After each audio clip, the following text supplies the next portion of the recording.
দিন এগোচ্ছে, কিন্তু বাংলাদেশের পরিস্থিতির কোনো পরিবর্তন নেই। গোটা দেশ জুড়ে বিরাজ করছে অরাজকতা। সে দেশের মৌলবাদীরা লাগাতার ভারত বিরোধী মন্তব্য করে চলেছে, যদিও আন্তর্জাতিক বিশেষজ্ঞরা মনে করেন ধারে ভারে সব দিক থেকে বাংলাদেশের থেকে এগিয়ে ভারত। আর ইউনূস প্রশাসন যে দেশ চালাতে পুরোপুরি ব্যর্থ, এবার দেশবাসীর সামনে বলেই ফেললেন বাংলাদেশের সেনাপ্রধান। তিনি বলেই দিলেন দেশে হানাহানি বাড়ছে, তা না করে দিন শেষে দেশ এবং জাতির দিকে খেয়াল করে এক থাকতে হবে। যদি নিজেরা কাদা ছোড়াছুড়ি করেন, দেশ ও জাতির সার্বভৌমত্ব বিপন্ন হবে। কি পরিস্থিতি একবার ভাবুন। দেশের সেনা প্রধানই দেশের সরকারের ব্যর্থতার কথা প্রকাশ্যে বলছেন। বাংলাদেশে অরাজক পরিস্থিতি অব্যাহত, বিভিন্ন ইস্যুতে চাপ বাড়ছে সে দেশের অন্তর্বর্তী সরকারের প্রধান উপদেষ্টা মোহাম্মদ ইউনূসের ওপরে। তিনি দেশ চালাতে ব্যর্থ বলেই অভিযোগ উঠতে শুরু করেছে কোনো কোনো মহল থেকে। এরই মাঝে বড় কথা শোনা গেল, স্বয়ং দেশের সেনাপ্রধান ওয়াকারুজ্জামান বলছেন। তিনি জানান, দেশের আইন শৃঙ্খলা পরিস্থিতি খারাপের পেছনে কিছু কারণ আছে। প্রথম কারণ, আমরা নিজেরা হানাহানিতে ব্যস্ত, আমরা একজন আরেকজনের বিরুদ্ধে বিষোদ্গারে ব্যস্ত। এটা অপরাধীদের জন্য চমৎকার সুযোগ। আমরা ঐক্যবদ্ধ থাকলে, একত্রিত থাকলে এই পরিস্থিতি মোকাবিলা করা সম্ভব। যারা অপরাধ করেছে তাদের অবশ্যই শাস্তি হবে, না হলে এ জিনিস আবার ঘটবে। আসুন শোনাই কি বলছেন সেনাপ্রধান ওয়াকারুজ্জামান, শুনুন। আমি আজকে বলে দিলাম, নাইলে আপনারা বলবেন যে আমি আপনাদের সতর্ক করিনি। আমি সতর্ক করে দিচ্ছি আপনাদের। আমার অন্য কোনো আকাঙ্ক্ষা নাই।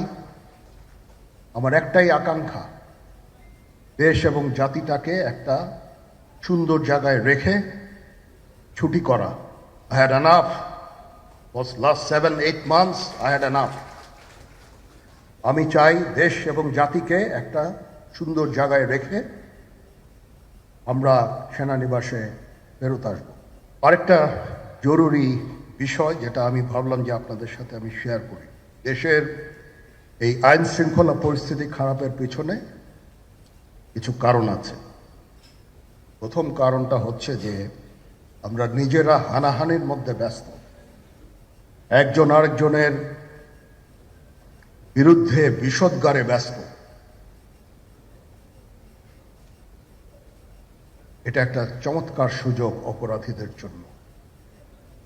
যেহেতু আমরা একটা অরাজক পরিস্থিতির মধ্যে বিরাজ করছি, তারা খুব ভালোভাবেই জানে যে এই সময়ে যদি এই সমস্ত অপরাধ করা যায় তাহলে এখান থেকে পরিত্রাণ পাওয়া সম্ভব।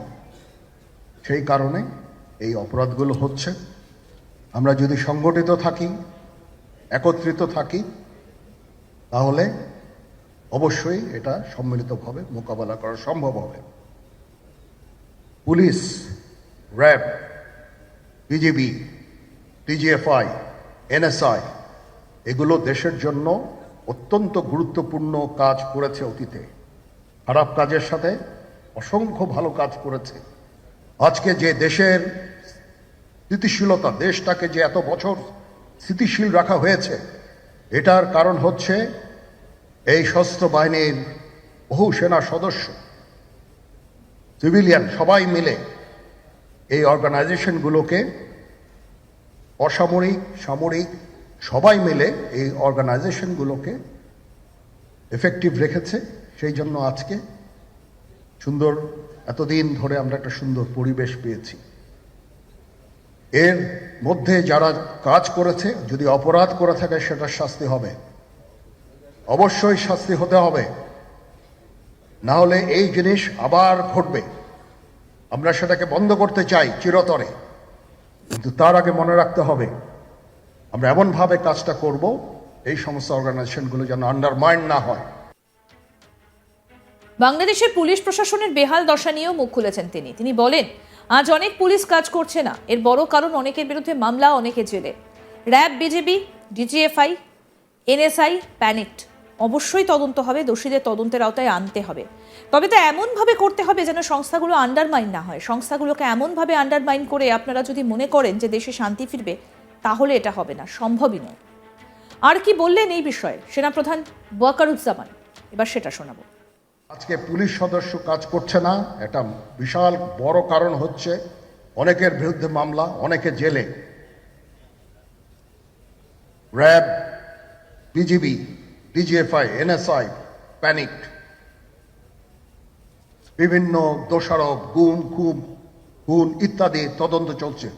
অবশ্যই তদন্ত হবে, দোষীদের বিচারের আওতায় আনতে হবে, এমনভাবে কাজটা করতে হবে যেন এই অর্গানাইজেশনগুলো আন্ডারমাইন না হয়। এই অর্গানাইজেশনগুলোকে যদি আন্ডারমাইন করে আপনারা মনে করেন যে দেশে শান্তি শৃঙ্খলা বিরাজ করবে, সবাই শান্তিতে থাকবেন, এটা হবে না, সেটা সম্ভব না। আমি আপনাদের পরিষ্কার করে বলে দিচ্ছি, এই দেশের শান্তি শৃঙ্খলা রক্ষার দায়িত্ব খালি সেনাবাহিনীর না। 2 লক্ষ পুলিশ আছে, বিজিবি আছে, র্যাব আছে, আনসার বিডিপি আছে, আমার আছে হচ্ছে 30,000 সৈন্য। এদেরকে আমি এই যে একটা বিরাট ভয়েড, আমি এই 30,000 সৈন্য দিয়ে আমি কিভাবে এটা পূরণ করব? 30,000 থাকে, আবার 30,000 চলে যায় ক্যান্টনমেন্টে, আরো 30,000 আসে। এটা দিয়ে আমরা দিন রাত আমরা চেষ্টা করে যাচ্ছি। এখানে যে সমস্ত উচ্ছৃঙ্খল কাজ হয়েছে সেটা আমাদের নিজস্ব তৈরি, এটা আমাদের নিজস্ব ম্যানুফ্যাকচার, আমরা নিজস্ব এইগুলো তৈরি করেছি। এই বিপরীতমুখী কাজ করলে এসে কখনো শান্তি শৃঙ্খলা আসবে না, এই জিনিসটা আপনাদের মনে রাখতে হবে। তদন্ত কমিশন হচ্ছে, আবার একটা আমাদের সর্বদা আমরা চেষ্টা করব তদন্ত কমিশনকে সহায়তা করতে। যে ধরনের সাহায্য সহযোগিতার প্রয়োজন হয় আমরা করব। আমরা দেশে একটা ফ্রি ফেয়ার অ্যান্ড ইনক্লুসিভ একটা ইলেকশনের জন্য দিকে ধাবিত হচ্ছে, এবং তার আগে যে সমস্ত সংস্কার করা প্রয়োজন অবশ্যই সরকার সেদিকে খেয়াল করবেন। আমি যতবারই ডক্টর ইউনূসের সাথে কথা বলেছি, he completely agrees with me. There should be free, fair and inclusive election, and that election should be within December or close to that. যেটা আমি এর প্রথমেই বলেছিলাম যে 18 মাসের মধ্যে একটা ইলেকশন। আমার মনে হয় যে সরকার সেদিকেই ধাবিত হচ্ছে। ডক্টর ইউনূস যথাসাধ্য চেষ্টা করে যাচ্ছেন এই দেশটাকে ইউনাইটেড রাখতে, কাজ করে যাচ্ছেন উনি।